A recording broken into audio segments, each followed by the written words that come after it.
बोला. अध्यक्ष महोदय, समाजामध्ये अतिशय संवेदना निर्माण करणारा हा प्रश्न निर्माण झालेला आहे. हैदराबाद गॅझेटच्या नोंदीवरून प्रत्येक जो समाज आहे, बंजारा समाज, धनगर समाज, धोबी समाज, न्हावी समाज, हे सगळे प्रश्न फक्त भाषण नाहीत सर.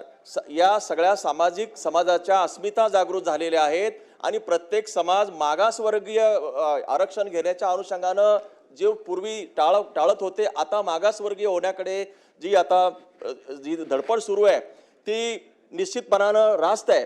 माझी अशी विनंती आहे की हा प्रश्न कुणीतरी उठतंय, कुणी पण अनुसूचित जाती जमातीमध्ये उपवर्ग करा म्हणतंय.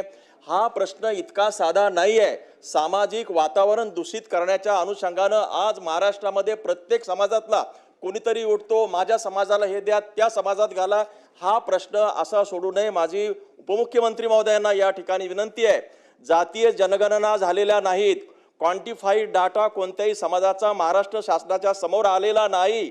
अशा परिस्थितीमध्ये कोणीही उठतो, जाती अस्मिता घेऊन बोलतो, हे बोलणं टाळावं आणि एक सर्वंकष समाजाला प्रतिनिधित्व देणारी सगळ्या समाज घटकांची एक बैठक, एक त्याला काय म्हणू आपण, समिती तयार करून त्यानंतर हा निर्णय घ्यावा. आणि तोपर्यंत हे जे फुटकळ लोक जी बोलतायत, समाजामध्ये अस्थिरता निर्माण करतायत, त्याच्यावरती सुद्धा कंट्रोल आणावा, अशी माझी या निमित्तानं शासनाला विनंती आहे.